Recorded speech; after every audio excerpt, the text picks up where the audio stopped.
ஹாய்ங்க, இன்றைக்கி நம்ம சேனலில் டேஸ்டி அண்ட் ஹெல்த்தியான கொண்டக்கடலை கட்லெட் எப்படி செய்யலான்னு பார்க்கலாம்.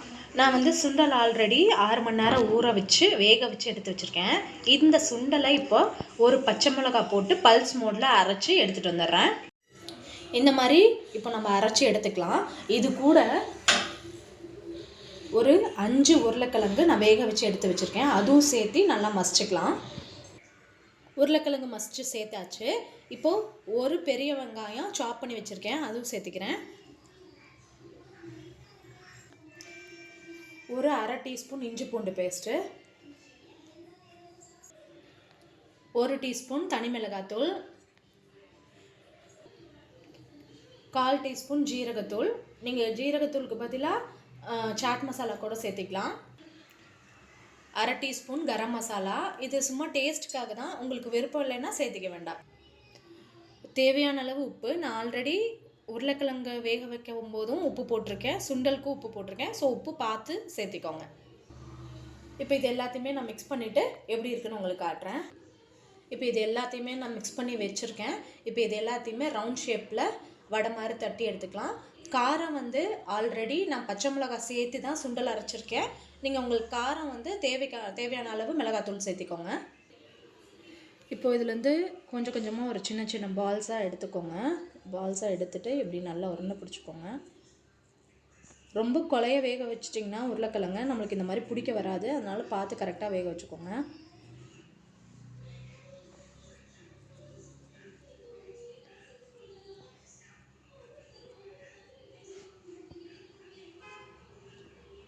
இந்த மாதிரி தட்டி எடுத்து வச்சுக்கோங்க. நான் எல்லாத்தையுமே இது மாதிரி நான் தட்டி எடுத்து வச்சுட்டு உங்களுக்கு காட்டுறேன். எல்லாத்தையும் ரவுண்ட் ஷேப்பில் இந்த மாதிரி நான் எடுத்து வச்சுருக்கேன். இதில் வந்து 2 டேபிள் ஸ்பூன் கார்ன்ஃப்ளவர் மாவு தண்ணி ஊற்றி மிக்ஸ் பண்ணி வச்சுருக்கேன். இந்த பதத்துக்கு ரொம்ப கெட்டியாகவும் மிக்ஸ் பண்ணிக்காதீங்க. இதில் வந்து நம்ம மேக் பண்ணி வச்சுருக்க கட்லெட்டை டிப் பண்ணிவிட்டு அடுத்து பிரெட் க்ரம்ஸ் வச்சுருக்கேன், அதில் டஸ்ட் பண்ணிவிட்டு ஷாலோ ஃப்ரை பண்ணிக்கலாம். நான் ஒன்று ஒன்றா எப்படி பண்ணுறதுன்னு காட்டுறேன் உங்களுக்கு. ஃபஸ்ட்டு ஒன்று நான் எப்படி மேக் பண்ணுறதுன்னு காட்டுறேன்.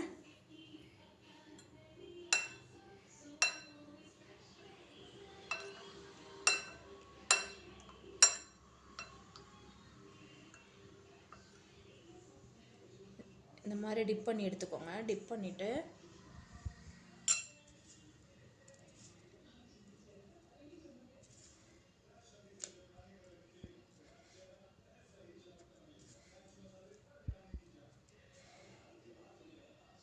இது மாதிரி பிரெட் க்ரம்ஸில் டஸ்ட் பண்ணி எடுத்துக்கோங்க. இதே மாதிரி நான் எல்லா பால்ஸையும் மேக் பண்ணிட்டு உங்களுக்கு நான் காட்டுறேன்.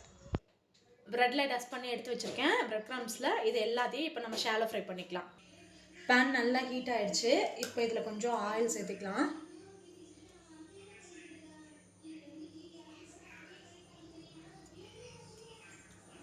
ஆயில் கொஞ்சம் சூடாகட்டும்.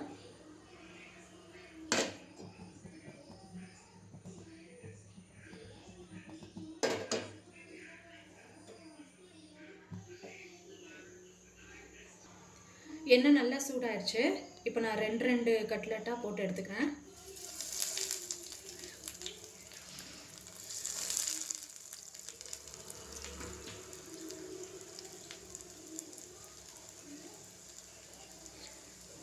உருளைக்கிழங்கு கொண்டக்கடலை எல்லாமே நல்லா வெந்தது தான். நமக்கு மேலே இருக்கிற பிரெட் க்ரம்ஸும் வெங்காயமும் மட்டும் ஷாலோ ஃப்ரை ஆனால் போதும். அதனால நீங்கள் ரொம்ப ஃப்ரை பண்ணணும்லாம் அவசியம் இல்லை. மேக்ஸிமம் ஒரு நிமிஷத்துக்குள்ளே ஃப்ரை ஆகிடும். திருப்பி விட்டுருக்கேன். இன்னொரு பக்கம் நல்லா வேகட்டும். இது வந்து கட்லெட்னா மோஸ்ட்லி எல்லா குழந்தைங்களுக்கும் ரொம்ப பிடிக்கும். கூடவே வந்து நம்ம இதில் ஒரு பயிர் சேர்த்துருக்கங்காட்டி ஹெல்த்தியும் கூட. ஸோ நீங்கள் ஈஸியாக ஒரு ½ அன் ஹவரில் ஈவினிங் ஸ்நாக்ஸாக செஞ்சு கொடுத்துடலாம். ட்ரை பண்ணி பாருங்கள். கண்டிப்பாக உங்கள் குழந்தைங்களுக்கு எல்லாத்துக்குமே ரொம்ப பிடிக்கும். நல்லா ஃப்ரை ஆகிடுச்சு. இந்த ஸ்டேஜில் நம்ம இதை எடுத்துடலாம். ரொம்ப கருகவும் விட்டுற வேண்டாம், அதே சமயம் சீக்கிரமாகவும் எடுத்துடாதீங்க. இந்த ஸ்டேஜில் வந்து நம்ம இதை எடுத்துடலாம். 2 சைடும் ஈவனாக ஃப்ரை ஆகிருக்கு. இந்த ஸ்டேஜில் நீங்கள் எடுத்துருங்க. இதே மாதிரி நான் எல்லா கட்லெட்டும் ஃப்ரை பண்ணிட்டு உங்களுக்கு காட்டுறேன். சூப்பரான கட்லெட் ரெடி ஆகிடுச்சு.